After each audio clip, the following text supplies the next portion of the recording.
Awakening with Brahma Kumaris. नमस्कार और स्वागत करते हैं आप सबका अवेकनिंग विद ब्रह्मा कुमारीज में। बहुत से फ़ोन कॉल्स हमारे पास आ रहे हैं, बहुत से ईमेल्स आ रहे हैं और ये बात हमें समझ में आ रही है कि जिन मूल्यों की हम बातें कर रहे हैं, ज़िंदगी के जिन मुद्दों को हम जान रहे हैं, जिनके आंसर्स तलाश रहे हैं, उसमें कई मुश्किलें आपके सामने आ रही हैं जब उन्हें हम प्रैक्टिकली हैंडल करने की कोशिश करते हैं। तो चलिए, आज हमारे साथ ब्रह्मा कुमारी सिस्टर शिवानी फिर से हैं, उनका स्वागत करते हैं। ओम शांति। ओम शांति शिवानी। और सबसे पहली बात आज, क्योंकि शुरुआत ही मैंने सीधे इससे की है कि हमने खुशी की बात की थी, हमने टेंशन की बात की थी, एंगर की बात की थी, और जिस तरह का हमारे पास रिस्पांस आया हमारे दर्शकों का, उससे तो मतलब लग रहा है कि लोग जो है वो बहुत मोटिवेटेड हो गए हैं। जैसे मैं भी बहुत मोटिवेटेड रही हूँ कि इसे इम्प्लीमेंट करने का, बात करने में, क्योंकि सबसे बड़ी बात मुझे लगता है कि बात समझ में आ जाए, समझ आ रही है, लेकिन वो कंटिन्यूअस इम्प्लीमेंटेशन नहीं हो पा रहा है। खासकर एंगर के ऊपर जो हमने बात की थी, जो रॉन्ग मिथ्स हैं, रॉन्ग नोशंस को लेकर हम चल रहे थे, people have understood that, because I also understood कि दे आर रॉन्ग, क्योंकि हम कहीं खुश नहीं हो रहे थे गुस्सा करके। आपने देखा, लेकिन कल अपने आप को कि गुस्सा ना करूं मैं। हाँ, बिल्कुल मैंने इम्प्लीमेंट करने की कोशिश की, लेकिन मुझे जो मुश्किल ये आई कि मेरे साथ गुस्से का ये था कि अगर मुझे काम निकलवाना है तो मुझे थोड़ा गुस्सा करना चाहिए, ये मैं मानती थी। और मैंने कोशिश की कि मैं गुस्सा ना करूं और प्यार से कोशिश करूं, लेकिन वही पेशेंस चाहिए उसके लिए। और अल्टीमेटली आई रियलाइज्ड कि मैं फिर बहुत ही लाइक सॉफ्ट हो गई, तो वो काम ही नहीं हुआ फिर। तो उसमें मुझे ये एक मुद्दा जो है कि गुस्सा ना करके, लेकिन अथॉरिटी तो रखनी चाहिए ना। वो कहीं वो बैलेंस ये लेकिन जो ज़्यादातर हमने देखा ना, जैसे आपके पास जो क्वेश्चंस भी आ रहे हैं कि लोग कहते हैं कि हम फिनिश करना चाहते हैं, लेकिन वो फिनिश नहीं हो पा रहा। सो आई वाज जस्ट थिंकिंग कि आपको क्या लगता है गुस्सा ख़त्म करने में कितनी देर लगेगी? जैसे कई लोग पूछते हैं कितना टाइम लगेगा, आज अगर डिसाइड करें कि हमें अपने, क्योंकि परेशान तो सभी हैं उससे। एक्चुअली मुझे लगता है कि एक क्षण भी नहीं लगना चाहिए बेसिकली। एक क्षण में खत्म हो जाएगा? नहीं, क्योंकि आपका माइंडसेट की बात होती है ना। जिस दिन हमारा माइंडसेट पूरी तरह से ये रियलाइज कर लेगा, तो चाहे जितनी भी हैबिट पड़ी हुई हो, भाई लोग सिगरेट छोड़ते हैं तो 1 मिनट में छोड़ते हैं, वो भी तो करते हैं। 1 मिनट कौन सा चाहिए, वो रियलाइजेशन कौन सी चाहिए, जब आप ये एक्सेप्ट कर लेंगे कि ये मेरे काम की चीज़ नहीं है। अभी हम क्या कहते हैं, गुस्सा अच्छा नहीं है, गुस्सा नहीं, लेकिन थोड़ा थोड़ा तो गुस्सा करना पड़ता है। ये जो थोड़ा थोड़ा गुस्सा करना पड़ता है, जब तक ये मेरे पास बिलीफ होगा तो वो चीज़ मैंने अपने पास संभाल के रखी हुई है। जैसे घर में सामान संभाल के रखते हैं, पता नहीं कब काम आ जाए, and in the process we fill up our house with so many things which are, और कभी काम नहीं आती। Because we've kept that thought कि पता नहीं कब काम में आ जाए, और एक्चुअली उसको बाहर फेंकने में कितना टाइम लगता। जिस दिन सोचा कि ये अब मेरे काम बिल्कुल नहीं आने वाला, हम उसे उठाते हैं और बाहर फेंक देते हैं। गुस्सा पता नहीं कब मेरे काम आ जाए। कई ऐसी बातें होंगी जब मुझे थोड़ा थोड़ा गुस्सा तो करना ही पड़ेगा। दीज जो थॉट्स हैं कि बिल्कुल ख़त्म कैसे हो सकता है, इट्स डिफ़िकल्ट टू एक्सेप्ट कि मैं बिल्कुल गुस्सा नहीं करूँ। How is that possible?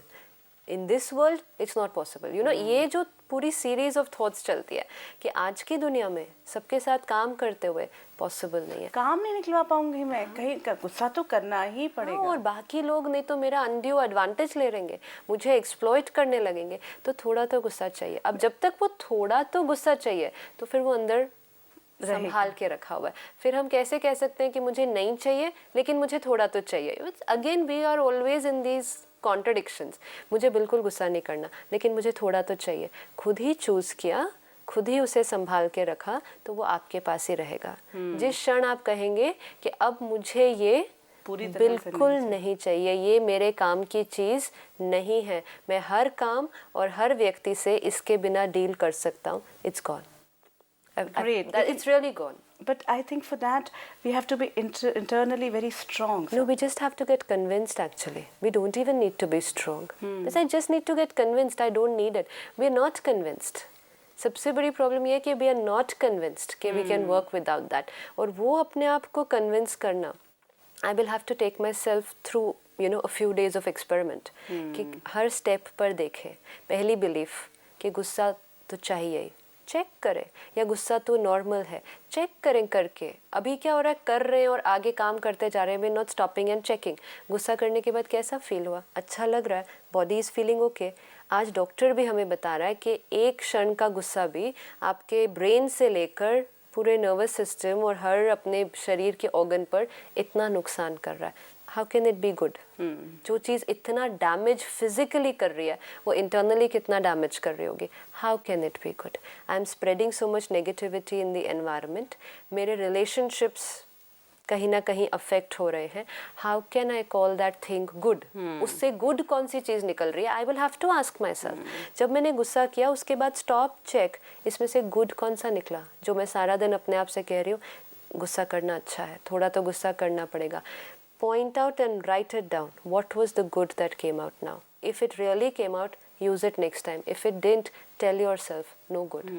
जितनी बार अपने आप को हर परिस्थिति में चेक करेंगे एंड अपने आप से बात करके कहेंगे no good, again this time no good, over a period of time I will convince myself. देखो दूसरों को हम कैसे कन्विंस करते हैं, अपने आप को भी तो कन्विंस करना पड़ेगा, क्योंकि we cannot change other people. We have to change. We have to change ourselves. Unfortunately, पूरी जीवन औरों को बदलने की कोशिश में निकल जाती है और इतना टाइम और एनर्जी इसमें इन्वेस्ट हो जाता है कि अपने लिए टाइम और एनर्जी नहीं है। दूसरों को सलाह देना बहुत इजी है, आप ये मत कीजिए, आप उन्होंने ये कह दिया कोई बात नहीं, आप भूल जाइए, आप भूल जाइए। हमें कुछ कोई कह देता है, अपने आप को कहना कितना इजी मुश्किल लगता है, भूल जाइए कोई बात नहीं। Counsel yourself, that's meditation. Self counselling is the first stage of meditation. Talking to, आप देखिए काउंसलर कभी भी नेगेटिव टॉक नहीं करेगा, आप बुरे हो, काउंसलर कभी नहीं कहेगा, कहेगा आप ठीक हो बिल्कुल, आप बस इसको ऐसा थोड़ा सा करो. You can tell yourself that. हमें किसी काउंसलर के पास या किसी साइकेट्रिस्ट के पास काउंसलिंग के लिए या इवन किसी पड़ोसी के पास या किसी फ्रेंड के पास काउंसलिंग के लिए जाने की क्या ज़रूरत पड़ रही है, क्योंकि we can not counsel ourself. And finally actually बहुत ज़्यादा हमारी कोई और काउंसलिंग नहीं कर सकता. अगर आप मुझे बैठकर अभी बहुत अच्छी राय दे भी, मुझे सुनने में अच्छी भी लगे, but I will still go back with my old belief कि आप तो ठीक कह रहे हो लेकिन आपको पता नहीं है जी मेरे बच्चे कैसे हैं, जी आपको नहीं पता, आपके हस्बैंड वैसे नहीं है ना, आपको नहीं पता मेरे हस्बैंड कैसे हैं. तो मेरे हस्बैंड कैसे हैं वो अगर मुझे ही सिर्फ पता है तो फिर मेरी काउंसलिंग मैं अपने आप मुझे ही करनी पड़ेगी. अच्छा, लेकिन जब हम, बहुत अच्छी आपने ये बात कही कि जब हम काउंसलर के पास जाते हैं तो कभी भी वो नेगेटिव नहीं बताते. नेगेटिव नहीं, लेकिन जब हम अपने आप से बात करते हैं तो पहली चीज़ें अपनी नेगेटिव, और इसीलिए तो हम अपने आप से बात डिप्रेशन में चले करना जाते हैं, डर लगते हैं. बिकॉज जैसे ही हम बैठते हैं अपने आप से हम बहुत सेल्फ क्रिटिकल हो जाते हैं. सब कुछ नेगेटिव दिखने लगता है. Right, and then it's like ये अच्छा नहीं है and I move out. And I move out, जो वो हमने उस दिन बात की कि रोशनी में फिर उस चीज़ को तलाश करने की कोशिश करते हैं, क्योंकि अंदर जैसे ही ट्राई किया तो बड़ा अंधेरा अंधेरा सा लग रहा था. डर लग गया. तो एट एवरी स्टेप अपने बिलीफ को चेक कीजिए. Anger is good? नो. जब आप 8-10 परिस्थितियों से गुजरेंगे और हर टाइम, क्योंकि गुड कभी हो नहीं सकता वो, तो हर टाइम जब आपका फाइनल एनालिसिस निकलेगा, no it was not good, what good came out of it, what good came out of it, nothing. धीरे धीरे you will tell yourself yes this belief was wrong. पहले तो इसको side करो कि anger is not good. Second, दूसरे ने किया तो मुझे भी करना ही होगा. Check yourself. Just today मतलब every day morning decide irrespective of what ever happens. You will have to program, this is programming. आपको सुबह उठकर अपने आप से एक प्रतिज्ञा करनी पड़ेगी. अगर करना चाहते हैं, आज चाहे कुछ भी हो जाए, चाहे कोई भी सामने आ जाए, चाहे कोई कुछ भी बोल दे, आज मैं गुस्सा नहीं करूँगा. लेकिन यहाँ ये प्रॉब्लम ये आती है, पीयर प्रेशर. सबके सामने मेरी इंसल्ट कर दे, मैं चुप रह जाऊँ तो लोग क्या सोचेंगे. आप ये सोच रहे हैं कि लोग ये सोचते हैं कि गुस्सा एक ताकत है, ये आप सोच रहे हैं. एक्चुअली लोग ये नहीं सोचते हैं. Just visualise a scene. आप अपने आप को सिचुएशन में डालने की जगह सिचुएशन से डिटैच हो जाइए. उसमें खड़े होने की बजाय उन लोगों के साथ जाके खड़े हो जाइए. No, be a part of the audience. आपके सामने कोई आया, बहुत ज़ोर ज़ोर से गुस्सा कर रहा है, या यू आर द ऑडियंस, मेरे सामने कोई अभी आया, बहुत ज़ोर ज़ोर से गुस्सा कर रहा है. You are watching the scene, ठीक है, as an observer. This is a detached observer. And you watch me now कि मैं शायद नहीं गुस्सा करूँ ऊपर से, and I remain very calm that time, and I can just smile back. And after some time when that person gets okay, then I will go and talk to him and say what I want. You are an observer.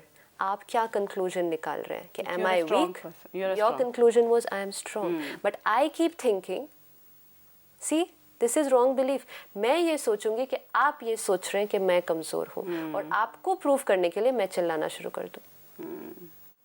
And finally down the line मुझे क्या फ़र्क पड़ता है कि आप क्या सोच रहे हैं। इवन अगर आप सोचें कि आप मैं कमज़ोर हूँ, दैट्स फाइन, वो आपकी सोच है। अगर मुझे ऐसा रहकर अच्छा लग रहा है, if I feel more energised, क्योंकि गुस्सा करने के बाद I am discharged, I am absolutely D energised, and मेरा वो संबंध बिगड़ रहा है। अब आपका वो संबंध नहीं है, वो मेरा संबंध है। उसकी सैंक्टिटी को मेंटेन करना मेरे लिए इम्पोर्टेंट है। आप क्या सोचते हैं उससे मुझे कोई फ़र्क नहीं लेकिन पड़ता। होता ये देखा गया है कि आप किसी ने आपसे गुस्सा किया या आपकी इंसल्ट की और आप वापस नहीं रिएक्ट कर पाए, आप अंदर कुलबुलाते रहते हैं। वो जो एक कुलबुलाहट है, वो तो मेरी एनर्जी डिस्चार्ज अगर हो जाती तो बेहतर था। कई बार मुझे ऐसा लगता है। ये भी एक बिलीफ है, और somewhere down the line medically उसको राइट भी प्रूव कर देते हैं कि अंदर अंदर नहीं घुटना चाहिए, बाहर निकाल दो। लेकिन उस प्रोसेस में, क्योंकि कुछ समय हमने वो धारणा को लेकर देखा कि अंदर नहीं रखो, बाहर निकाल दो, लेकिन फिर हम निकालते ही रहे हर time. You see, then we never really got over it. तो कहीं ना कहीं कभी ना कभी किसी चीज़ को फोर्सफुली भी छोड़ना पड़ता है। करना पड़ेगा। आपको उसको 2 बार 4 बार शायद वो आपको अंदर तकलीफ देगी, 5वीं बार वो अंदर भी तकलीफ देना बंद कर देगी। लेकिन अगर हम अपने आप को हर टाइम ये कह देंगे नहीं वो अंदर तकलीफ देती है, इससे अच्छा बाहर निकाल दो, when will it get over? It will go stepwise ना। First I stopped saying it. First I stopped doing it. पहले हम फिजिकली किसी पर हाथ भी उठा देते थे। फर्स्ट अटेंशन, हाथ नहीं उठना चाहिए। सेकंड अटेंशन, मुख से गलत शब्द नहीं निकलना चाहिए। थर्ड अटेंशन, गलत नहीं सोचना चाहिए। So maybe if I can't do it this way, then I will have to do it this way, but I will have to do it. I can't give myself the excuse कि नहीं निकालना बहुत अच्छा है इसलिए करते रहो। That gave us more freedom कि गुस्सा कर दो, करने से आप हल्के हो जाओगे। हाँ, किसको आज तक हल्का फील हुआ है गुस्सा होने के बाद? होते ना इल्यूजन, आप गुस्सा कर दो आप हल्के। हल्का इज लाइटनेस, हल्का इज हैप्पीनेस। गुस्सा करने के बाद हल्का कब फील होता है? गुस्सा करने के बाद तो बहुत भारी लगता है। बहुत बुरा लगता है एक्चुअली। हैवी और लाइट की बात, वही बुरा मतलब दैट इज हेवीनेस ना। अपने आप से अंदर गिल्टी या अपने आप से क्या जरूरत थी, इसके बिना भी तो चल सकता अच्छा, था। और कई बार हम कहते इतना गुस्सा कर देते तो था। हाँ, वो भी एक ज़्यादा चले गए हम। वो भी एक beyond चले पैरामीटर गए, या ज़्यादा कह दिया मैंने कुछ, True. इतना नहीं कहना चाहिए था। ये सब क्योंकि बातें- जब रिएक्ट करते हैं तब कोई कंट्रोल नहीं होता है, तब ज़्यादा और कम उस टाइम याद रहने वाला नहीं है। तो वो अपने आप से एटलीस्ट इनिशियली जब हमने ट्राई किया तो इट वाज लाइक अब मुझे गुस्सा नहीं करना है, अब ये कुछ भी बोले। तो हो सकता है शुरू शुरू में क्या हुआ कि ऊपर से नहीं कहा, अंदर बुरा लग रहा था, बहुत बुरा लग रहा था। अभी भी कई बार ऐसा हो जाएगा, लेकिन वो स्टेज तक तो पहुंच जाए कि बाहर से तो बोलना बंद करें, धीरे धीरे अंदर से भी बंद हो जाता है। शिवानी, यहाँ एक जो हमने पहले भी बात थोड़ी आधी छूटी थी, ये कि जब अथॉरिटी की बात आती है कि अभी तक मैंने ये कहा कि मेरे लिए था कि भैया गुस्सा करूँगी तो काम होगा, नहीं तो काम नहीं करते हैं। लेकिन जब मैंने ये कोशिश की कि भैया गुस्सा नहीं करते हैं, प्यार से काम कराने की कोशिश करते हैं, तो प्यार से काम हुआ ही नहीं। Right. तो मैंने बोला चलो काम ही नहीं होता। लेकिन ये भी तो नहीं होना चाहिए। वो तो पॉसिबल नहीं है, क्योंकि आपको अपनी responsibility as a team leader या व्हाटएवर प्रोजेक्ट हेड, आपको अपनी रिस्पॉन्सिबिलिटी तो पूरी करनी है, या एज अ पेरेंट बच्चों के साथ, ये उस तरफ भी एप्लीकेबल है। लेकिन गुस्सा एंड डिसिप्लिन, कई लोग डिसिप्लिन के नाम पे बहुत गुस्सा कर देते हैं कि अगर मुझे बच्चों को, तो बच्चे बिगड़ जाएंगे। वैसे ही उनकी हालत देख लो आज। इतना आपने डिसिप्लिन उस तरह से करने की कोशिश की, उनकी हालत आज देखिए क्या है। वो खुद ही इतना हॉलो हो गए हैं अंदर, बिल्कुल। तो गुस्सा और discipline, like we discussed, reaction and response. गुस्सा is reaction, discipline is response. किसी से कोई गलती हो गई है, हम उस टाइम कैसे रिस्पॉन्ड करें।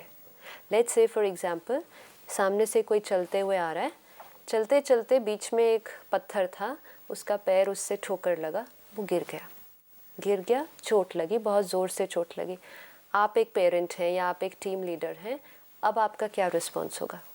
Definitely I'll go and find out कि ज़्यादा चोट नहीं लगी हो, या उसको यही समझाऊंगी कि देख के चलिए और चोट, पहले किस चीज़ को अटेंड करेंगे? उसकी चोट। चोट को आप उसे उठाएंगे, उसे हील करेंगे। पहले आप उसे वहाँ खड़े होकर लेक्चर नहीं देंगे कि चलने का सही तरीका कैसा होता है, क्योंकि अगर आप देंगे भी तो वो सुनने की हालत में नहीं है। He is in pen. First treat the wound.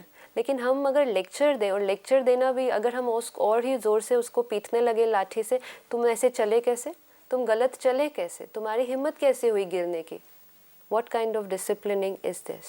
तो सिमिलरली एक कंपनी में या एक पेरेंट के साथ किसी ने कोई गलती कर दी है, वो व्यक्ति ने गलती करने के बाद he himself knows he's made a mistake, or the child himself knows I have not done well in my exams, but that time that person is already in pain.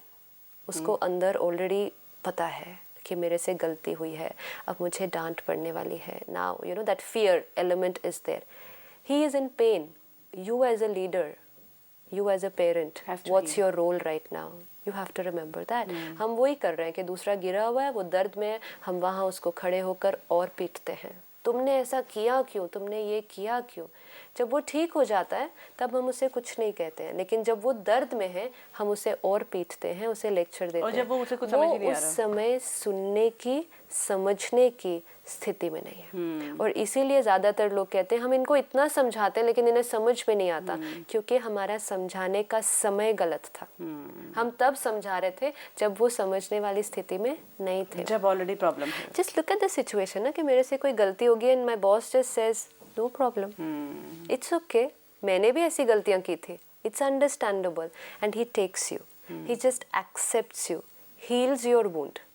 लेकिन फिर वो हील होने के बाद फिर वो आपको बैठकर समझा, आपसे अच्छी तरह से बात करता है.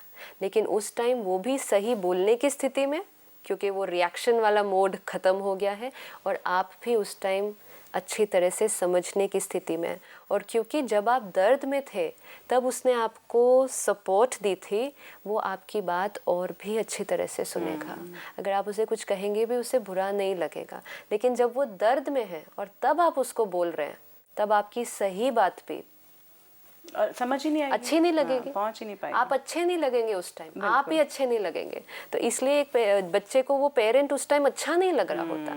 एक बच्चे के मार्क्स कम आए, एक बच्चा फेल हो जाए, majority of the children who commit suicide, why do they commit suicide? Because of fear of facing the parent, not because they failed. तो रीज़न कितना अलग है. आज अगर वो पेरेंट को जिसका बच्चा चला गया उसे ये पता चले कि मेरे डर के कारण वो बच्चे ने अपनी जीवन दे दी, वो पेरेंट क्या कहेगा, तुम वापस आ जाओ, मैं तुझे कभी गुस्सा नहीं करूँगा. Now what's the use, that's the point. Now what can we do. वो बच्चे के अंदर पहले से वो विश्वास होना चाहिए था कि my parents are very understanding, and that would have happened based on the relationship over a period of time. They would heal me before, you know, like telling me. मेरी कोई भी गलती होगी वो मुझे समझ लेंगे. And ऐसे parents हैं, we have that kind of parent-child relationship, but then we need that more now. Yes. गलतियाँ हो रही हैं, चाहे वो a caller, you know, we had a caller, क्योंकि बहुत से लोगों के कॉल्स आ रहे हैं, ईमेल्स आए हैं.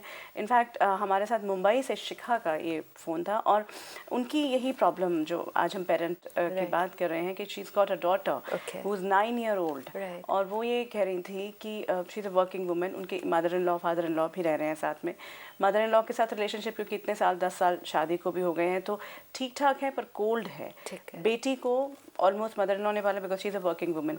एंड अब जब 9 साल की बच्ची हो गई है, then she says, Shikha says कि अब मुझे रियलाइज़ हो रहा है कि बच्चा तो मेरे हाथ से चला गया है, क्योंकि there is no relationship between me and my daughter, and now I want to develop this relationship and she is not interested. Suddenly she has become so rude. मेरी मदर इन लॉ के साथ जो मेरा relationship होता है उसका response मेरी बेटी के साथ मुझे दिखने लगता है. और वो मेरे साथ इतनी मैंने इतनी कुछ, अब मैं इतनी डिप्रेशन में चली गई हूँ. She was literally crying, you know, when she called up and she said कि मुझसे बर्दाश्त ही नहीं हो रहा कि मेरा बच्चा मेरा अपना ही नहीं रहा. और नौकरी करना भी मेरी मजबूरी थी, क्योंकि यू नो पूरा फाइनेंशियल सब कुछ डिपेंड करता था, बाकी सारी चीज़ें. तो अब मैं क्या करूं, कैसे वो रिलेशनशिप दोबारा डेवलप करूं? फर्स्ट एंड फॉरमोस्ट, अगर खुद डिप्रेशन में है, मतलब खुद बहुत लो फील कर रहे हैं, दूसरे को हील नहीं कर पाएंगे. दूसरे को प्यार देना है वो दे नहीं पाएंगे, क्योंकि खुद अंदर नफ़रत भरी हुई है. This is a very important realization. जो दूसरे को देना चाहते हो वो पहले खुद अपने अंदर भरा हुआ होना चाहिए।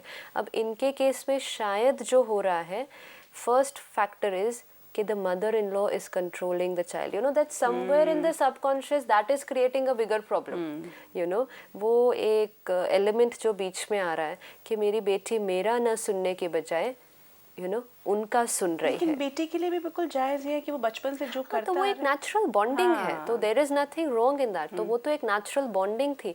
लेकिन इनको जो अपने आप से सेल्फ टॉक करके अपने आप को वो राइट थिंकिंग पैटर्न पे लाना पड़ेगा कि finally she is her grandmother, she's done so much for her, after all I could work only because she was there, तो मेरा तो मतलब जैसे I should be very grateful to her कि उन्होंने इतनी अच्छी परवरिश करके आज ये मिसिंग एलिमेंट है और इसीलिए बच्चे बहुत ज़्यादा लोनली फील करते हैं। But you know what she is saying actually कि वो उनकी जो परवरिश है वो उन्होंने अपने बेटों की भी परवरिश कोई बहुत अच्छी नहीं की थी, you know, but that's again she says कि she was intelligent girl, she says कि वो बच्चे को भी जो कर रही हैं क्योंकि अब पैटर्न चेंज हो गया है, Right. खाने का, पीने का, पढ़ाने का पूरा तरीका बदल गया है। अब जब मैं उसे अपने बच्चे को अपने हिसाब से करना चाहती हूँ जो कि आज के परिवेश में देखते हुए सही है, तो शी डजंट वांट दैट। शिखा को क्या करने की कोशिश करनी पड़ेगी कि अभी वो शायद सटली सबकॉन्शियसली वो बच्चे को अपनी ग्रैंडमदर से छीनने की कोशिश कर रही होगी। एंड सिंपल बात ये है कि एक नेगेटिव थॉट प्रोसेस है, एक पॉजिटिव रिजल्ट जनरेट नहीं कर सकता। अगर हमें एक पॉजिटिव रिजल्ट चाहिए उसकी इनपुट भी पॉजिटिव होगी। नेगेटिव इनपुट दे, पॉजिटिव नेगेटिव इनपुट डालें और पॉजिटिव आउटपुट हो, इम्पॉसिबल। तो जहाँ उनका ये थॉट है वो परवरिश गलत थी, मुझे उससे अब ले लेना है, she should come under my control, she should not listen to her, she should listen to me, all the thoughts are going on a different track। तो obviously जब हम negative energy transmit कर रहे हैं इतनी ज़्यादा, तो वो बच्चा मेरे करीब आने की बजाय दूर, बहुत दूर हो जाए, और भी दूर, और कहीं ऐसा ना हो कि वो शायद बहुत ज़्यादा दूर हो जाए, because I am sending only negative energy. what should negative energy उसको रिपेल करेगी ना, see negative energy always takes me away from a person, and इस प्रोसेस में वो अपनी मदर इन लॉ से भी बहुत दूर हो जाएंगी, अपने हस्बैंड से भी हो सकता है कि डिस्टेंस हो जाए, बच्चे से डेफिनेटली डिस्टेंस हो जाएंगे। तो थॉट प्रोसेस को एक एक जो इन्होंने ये थॉट ली इसको थोड़ा सा चेक करें। फर्स्ट, मेरी मतलब मेरी मदर इन लॉ ने जो किया बहुत अच्छा किया, I am grateful to her, and actually go and express your gratitude. दूसरा, उन्होंने अपनी तरफ से बहुत ही अच्छी परवरिश की होगी, उसमें वो कोई कमी नहीं छोड़ेंगे, और आज मेरी बेटी जो है वो उनकी वजह से उस तरह से बनी है। Third she can do is go and discuss with her कि maybe with the changing times do you feel it is okay, क्योंकि इट्स नॉट राइट कि जिसने इतनी मेहनत की थी आप जाके उससे कोई चीज़ को छीन लो, वो बच्चा भी आपके साथ वो रैपो नहीं बिल्ड करेगा। तो इट्स इम्पोर्टेंट कि आप एक टीम बनाएं, आप दोनों मिलकर अब उसकी परवरिश करें, और वो बच्चे को इतना वो स्नेह दे, इतना प्यार दे, तो वो ऑटोमेटिकली, मतलब मदर एंड चाइल्ड के रिलेशनशिप में बहुत ज़्यादा मेहनत नहीं करनी पड़ेगी। This is not an office relationship, तो it is just one, she is just one step away, so she should talk to her mother in law, and मिलकर वो जो उनको चेंजेस लाने हैं परवरिश में उनके साथ मिलकर करे, उनसे दूर होकर ना करे, तब वो करना बहुत ईजी हो जाएगा, and she will enjoy the process, and all three of them will come closer, and the way she's doing it right now, all three of them are going to go absolutely away, and just give lot of love internally, and lot of love internally तब दिया जाता है जब कोई negative thought नहीं होगी। हम कहते तो है, मतलब no mother will say कि I don't love my child, लेकिन ये जो सारी negative thoughts हैं ये उसमें एक लीकेज है, तो जितना ये हट जाएंगी आपका जो प्यार है वो अनडाइल्यूट, एकदम अनअडल्ट्रेटेड है, एब्सोल्युटली प्योर एंड सेल्फलेस, उसका रिजल्ट अच्छा नहीं है। बिल्कुल। और बहुत बिकॉज इनकी प्रॉब्लम एक बड़ी जेन्युइन सी प्रॉब्लम लग रही थी, लेकिन इसको इस तरह से इंटरप्रेट करके हमसे, I was looking for something like you might say कि किसी लाइक मदर इन लॉ से, या अगर आगे चल के ये भी हो सकता था कि सेपरेट हो जाएं, क्योंकि यही प्रोसेस रहते होंगे। But then that's damaging ना। Yes. आज एक, और इसीलिए इसी प्रोसेस की वजह से आज हम जॉइंट फैमिली से न्यूक्लियर फैमिली में आ गए। हमने ये सोचा कि nuclear family is better, now we realize no, that's also a failure, because every thing that was there was for a purpose, लेकिन हमने उसके बेनिफिट्स देखने की बजाय हमने सोचा नहीं अब हम अपने आप ही पाल लेंगे ना, हम अकेले रह लेंगे ना, इनकी इंटरफेरेंस को कौन टॉलरेट करेगा। डेफिनेटली। और एक बार फिर हमने थॉट पावर की जो पावर है उसका एग्जाम्पल देखा, सामने आया कि जिस चीज़ को उनके लिए कितनी बड़ी समस्या है और कितना जेन्युइन, किसी भी काउंसलर के पास जाएंगे तो उन्हें भी वो जेन्युइन ही लगेगा, लेकिन वो जो नेगेटिविटी इनके अंदर खुद ही जनरेट हो रही है, और वो खुद ही उसको पॉजिटिव कर लेंगे, कर सकते हैं, कहीं जाने की ज़रूरत नहीं है। तो सिस्टर शिवानी, आज एक बार फिर एंगर के एस्पेक्ट्स को लेने की कोशिश की, और ये बात क्लियर होती जा रही है कंटिन्यूसली कि हमारे रॉन्ग बिलीव्स जो हैं वो गलत थॉट्स जनरेट करते हैं, गलत एनर्जी जनरेट करते हैं, and negative energy actually repels, and then positive thoughts will create positive destiny. Thank you so much. और आपको बता दें कि देखिए, जैसे कितने सारे हमारे पास लोगों के कॉल्स आ रहे हैं, ईमेल्स आ रहे हैं, हम उन्हें प्रोग्राम में शामिल करने की कोशिश करते हैं, तो आपका भी स्वागत करते हैं। और कोशिश हम ये करें हर रोज़, जैसा कि सिस्टर शिवानी बता रही हैं, कि पॉजिटिव थॉट्स को ही जनरेट करने की कोशिश करें। इसके लिए यही ज़रूरी है कि अपने बिलीव्स, अपनी मान्यताओं को सही रखें।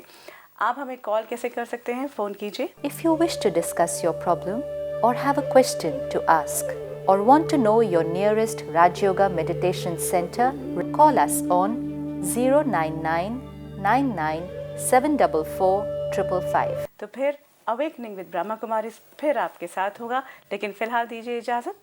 नमस्कार। Om Shanti.